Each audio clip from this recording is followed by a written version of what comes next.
नमस्कार दोस्तों, मैं प्रिया शर्मा आप सबका स्वागत करती हूँ कुंडली टीवी पर। आज हम इस वीडियो में बात करेंगे पूजा घर वास्तु की। जाने कि पूजा घर किस दिशा में होना चाहिए और किस दिशा में नहीं होना चाहिए।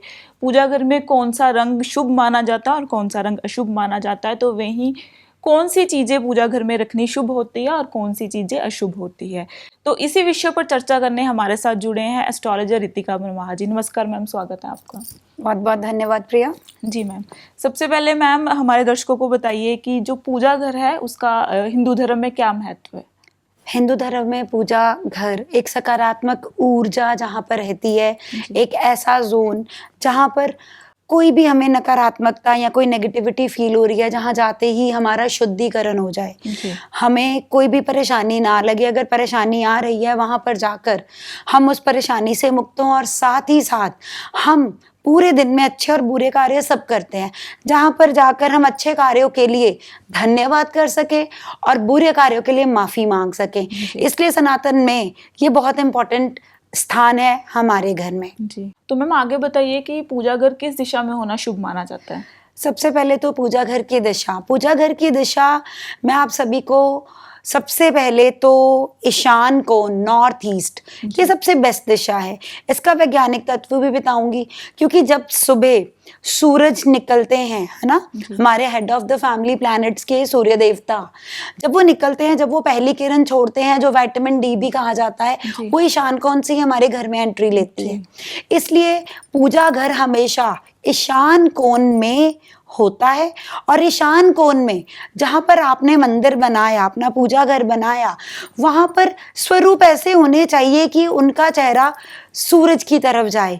और जहाँ पर आपने बनाया है मंदिर, अगर वहाँ पर सूरज की पहली किरण भगवान के चरणों में पड़ती है, फिर तो सोचिए आपकी धन वृद्धि, आपका नेम फेम प्रॉस्पेरिटी, हर चीज आपको मिलेगी। इसलिए पूजा घर जब भी आप बनाएं, कोशिश करें कि ईशान कोण में और इस तरह से भगवान जी को विराजमान कराएं कि पहली किरण भगवान के चरणों में सूर्य की पड़े, क्योंकि वैज्ञानिक तत्व भी है और सकारात्मक तत्व भी है। जी मैम, इसके अलावा जैसे कि आजकल शहरों में देखा जाता है, जो फ्लैट्स आते हैं वो ऐसे, उनमें कई बार हो जाता है कि पूजा घर उस दिशा में नहीं बन पाता, यानी कि ईशान दिशा में, तो उनके लिए क्या करना चाहिए। देखिए, अगर तो आप ईशान कोण में मंदिर नहीं बना पा रहे हैं, पहला पॉइंट, तो उसके लिए एक एस्ट्रो वास्तु, मतलब कि आपके कुंडली से देखा जाएगा। कई बार बहुत से घरों में कहा जाता है साउथ का मंदिर, वेस्ट का मंदिर, बहुत से लोग कहते हैं नहीं अच्छा। आप यही बात कहना चाहती होंगी शायद, है ना, लोगों में ये बात है भी। पर मैं ये कहूंगी कि हर किसी के लिए क्या वेस्ट का मंदिर बुरा है? बिल्कुल भी नहीं। हमारा एस्ट्रो वास्तु, जिसमें कुंडली से बताया जाता है कि आपको पूजा घर किधर सूटेबल है, हो सकता है आपको वेस्ट का ही पूजा घर सूटेबल हो, फिर आपको एक अच्छे एस्ट्रो वास्तु एक्सपर्ट से पूछकर उसी दिशा में बनाइए। या अगर बना भी है तो देखिए कि आपको क्या वो दिशा सूटेबल है, क्योंकि और ये भी बता दूं, जरूरी नहीं है कि ईशान कोण ही सबको सूट करे, ये भी पता होना चाहिए आपको, क्योंकि भ्रम ये रीलों के माध्यम से फैलता ही जा रहा है कि मंदिर सिर्फ ईशान कोण में ही बनेगा। ये भी जरूरी नहीं है। एस्ट्रो वास्तु एक ऐसी ऑकल्ट साइंस की स्टडी है जिसके माध्यम से आप जान सकते हैं कि आपका पूजा घर कहाँ हो और उसमें हम कौन से इष्ट देव बिठाएं, इष्ट देव भी, जिससे आपको नेम फ्रेम प्रॉस्पेरिटी समृद्धि हर चीज मिले।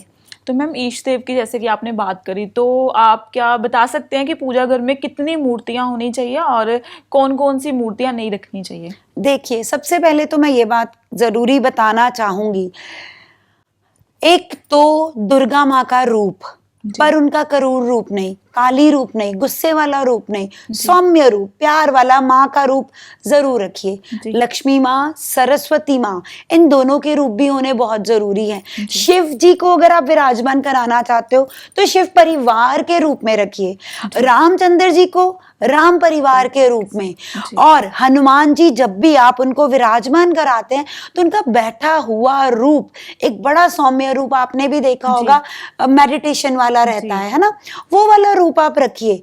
और एक और चीज मैं कहना चाहूंगी कि करूड़ देवता जैसे कि शनि महाराज जी, काली माता जी, भैरव बाबा जी, इनके रूप अगर आप अवॉइड फैमिली में कर सकते हैं करिए। इनकी पूजा में देती बहुत कुछ है, पर उसके लिए अगर आप मंदिर जाके उनकी अर्चना करते हैं तो ज्यादा बेहतर होगा। जी, तो मैम इसके अलावा कुछ लोगों के जैसे मंदिर पूजा रूम होता है जिनका, तो वो कई बार जैसे शिव जी की 2-3 मूर्तियां होगी, तो मैंने सुना है कि ये अशुभ माना जाता है कि एक भगवान की एक से ज़्यादा मूर्ति नहीं होनी चाहिए। लेकिन कई बार ऐसा होता है कि किसी ने गिफ्ट कर दी, जैसे कोई धार्मिक स्थलों पे जाता रहता है तो उस किसी ने गिफ्ट कर दी, जब हम खुद गए हैं हमें वहाँ मूर्ति पसंद आ गई तो ले आए, तो क्या इसके बारे में क्या कहते हैं शास्त्र?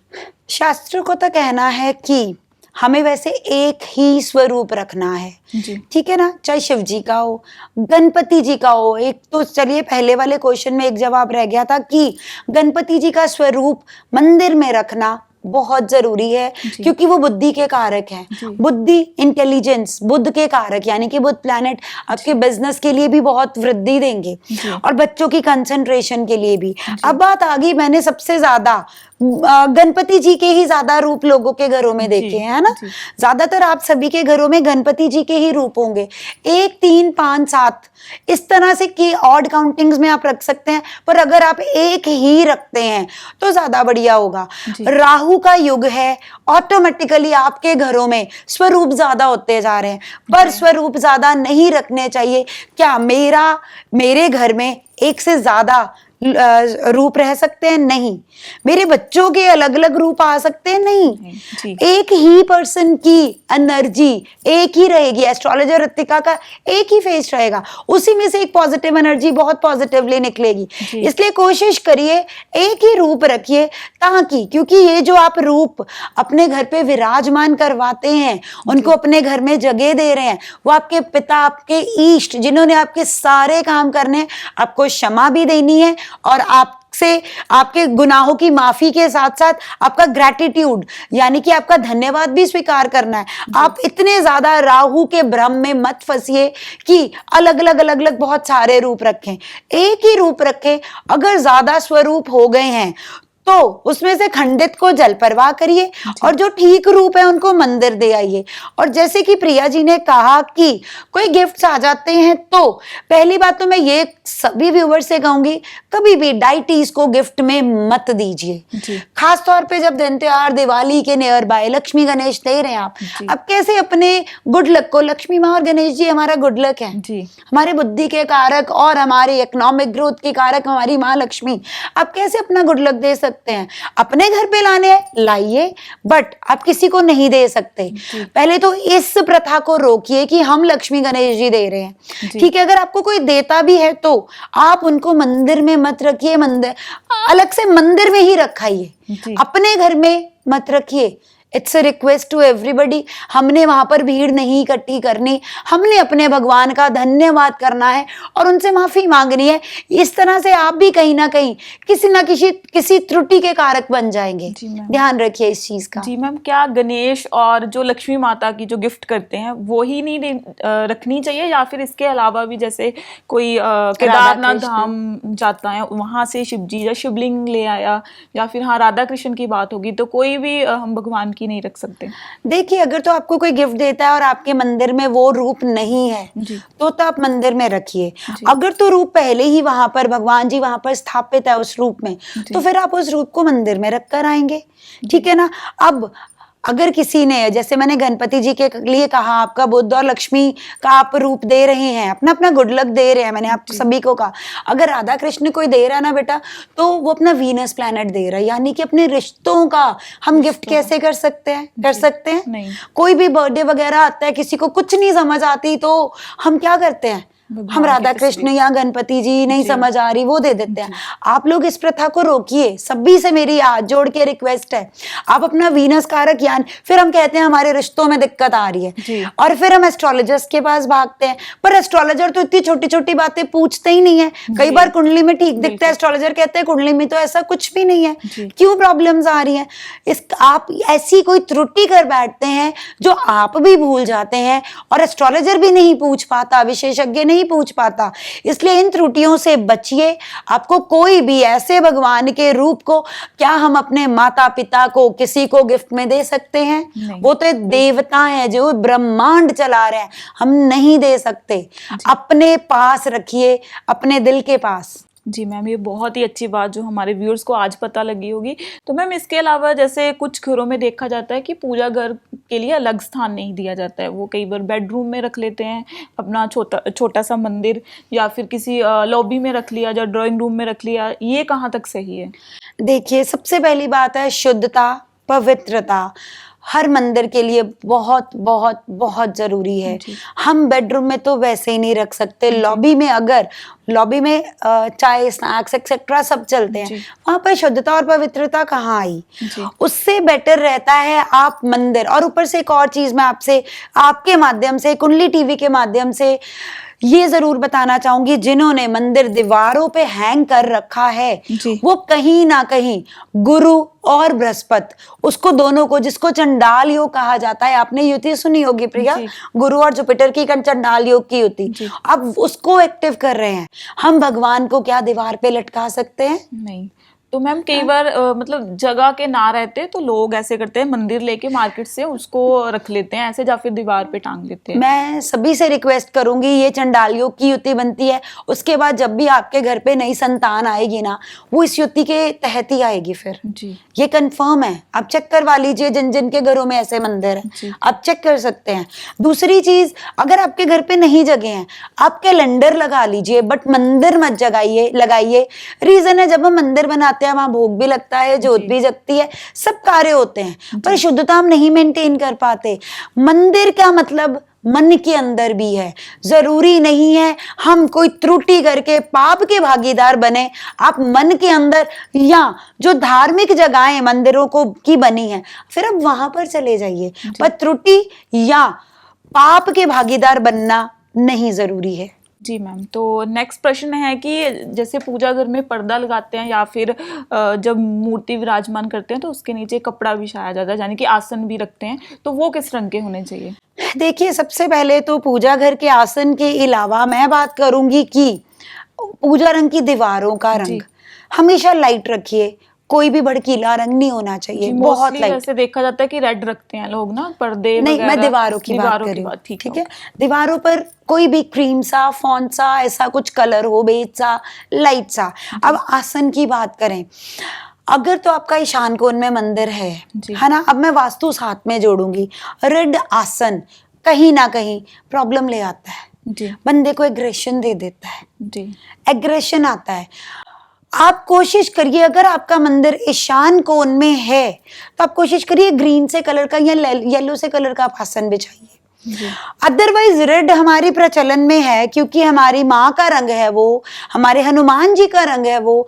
अपनी प्रथा को आप कंटिन्यू कर सकते हैं, अगर आपको कोई प्रॉब्लम या आपके घर में एग्रेशन नहीं आ रहा तो। अगर आ रहा है तो जरूर अपनी कुंडली का विश्लेषण करवा कर आप चेक कराइए क्या, या वास्तु एक्सपर्ट से पूछिए, कहीं आपके घर में गुस्से का कारण आपके ईशान कोण में उस लाल रंग का आना तो नहीं है। और वैसे अगर मेरी मानिए तो, अगर मैं अपनी तरफ से रंग बताना चाहूं तो उसमें क्रीम, लेमन, बेज, इस तरह के sky blue, sea green colours होंगे, तो फिर तो बहुत सारी prosperity and peace at your place, आप खुद चेंज महसूस करेंगे। तो मैम ये तो बात हो गई कि पूजा घर कहाँ होना चाहिए और कहाँ नहीं होना चाहिए, लेकिन क्या होता है कई बार जो हमारा पूजा रूम है उसके साथ कई बार किचन की दीवार लगती है, तो वहीं कई बार बाथरूम की, वॉशरूम की भी दीवार लगती है, तो क्या ये होना सही है? देखिए, सबसे पहले इन्होंने, प्रिया जी ने अगर किचन की दीवार का कहा है तो किचन की दीवार, रसोई घर है, अन्नपूर्णा, माँ अन्नपूर्णा का वास है, किचन की दीवार बिल्कुल सही है अगर आपके घर में मांसाहारी भोजन नहीं पकता तो। अगर आप लोग शाकाहारी हैं, बाथरूम की दीवार या बेडरूम की दीवार बिल्कुल भी नहीं होनी चाहिए, इससे आपके घर में नकारात्मकता आएगी। तो मैम नेक्स्ट प्रश्न था मेरा कि जो जैसे पूजा घर का मंदिर होता है उसमें पर्दा करते हैं, तो वो क्यों जरूरी है? पर्दा करना क्यों जरूरी है? एक सकारात्मक ऊर्जा का वास है। सकारात्मकता जहां भी रहती है, हमेशा क्या कहा जाता है, कोई स्वप्न आए या कुछ भी ऐसी चीज पॉजिटिव हमारे साथ हो, बड़े बुजुर्ग क्या कहते हैं, किसी से शेयर नहीं नहीं करना, जी। है ना, वो हमारे घर का सबसे पवित्र स्थान है। जी। इसीलिए कहा जाता है कि उसकी एनर्जी अगर आपको घर में लग रहा है ना, कोई ऐसा पर्सन आया है जिससे आप अपने घर की सकारात्मकता शेयर नहीं करना चाहते, तो जरूर कर्टन करिए, चाहे कर्टन ट्रांसपेरेंट हो। जी। और पूजा घर का जो ये पर्दा रहता है, एक सकारात्मकता का प्रतीक है, एक विश्राम का भी प्रतीक है, जी। भगवान जी का विश्राम। चाहे वो दुनिया चला रहे हैं, उनको विश्राम की जरूरत नहीं है, पर एक प्रक्रिया बनी है शुरू से, उस प्रक्रिया को फॉलो करना है दोपहर और रात का, सो दैट हम लोगों ने भी उस समय, भगवान ने अपने लिए वो प्रक्रिया नहीं बनाई, उसने वो हमारे लिए प्रक्रिया बनाई है कि आप लोग भी उस समय मेरी सेवा से मुक्त होकर थोड़ी देर आराम कर लें। इसलिए पूजा घर का, मंदिर का पर्दा बहुत आवश्यक है, उसमें एक सकारात्मक ऊर्जा प्रिजर्व रहती है। और दूसरी चीज, वहां पर हमारे एक, जैसे हमारे फोन है उसके कोड्स लगे हैं ना, हमारी पॉजिटिव एनर्जी का जिसने जिसने पर्दा बनाया है उसने वो कोड रखा हुआ है, ताकि वो आप तक सीमित रहे, आपके परिवार तक सीमित रहे, कोई और उस कोड को खोलकर सारी सकारात्मकता ना ले जाए। जी मैम, तो वहीं कई पूजा घर में जैसे हम पूजा करते हैं, उसके बाद जैसे जोत जलाई है तो माचिस की तीली वहीं पूजा घर में रख दी, या फिर फूल चढ़ाए हैं वही हमने रख दिए साथ में, तो वो रखना सही है पूजा घर में? देखिए, एक तरफ साइड पर आप लोग उसको इकट्ठा करके, पर ये नहीं है कि अब बहुत महीनों तक यही प्रक्रिया चलती जा रही है। इस प्रक्रिया को आपने 15 दिन से ज्यादा नहीं लेकर जाना। मैं 15 दिन भी ज्यादा कह रही हूँ, वैसे तो वीकली प्रोसेस पे रहना चाहिए। जो भी वहां पर सामान है उसको आपने जल प्रवाह करना है और आपने वहां पर इकट्ठा नहीं करना, क्योंकि कहीं ना कहीं आपके मंदिर का वो वेस्ट ही है। हम वेस्ट, ईशान कोण, जहां से सारी ऊर्जा सुबह साइंटिफिक वैज्ञानिक तरीके से, फिर से मैं हम इस पॉडकास्ट को वाइंड अप करेंगे, जहां से सारी ऊर्जा हमारे घर के अंदर सुबह अंदर आती है सूर्य की ऊर्जा के माध्यम से, तो हम वहां पर कोई भी मंदिर का भी वेस्ट ज्यादा देर तक नहीं संभाल सकते।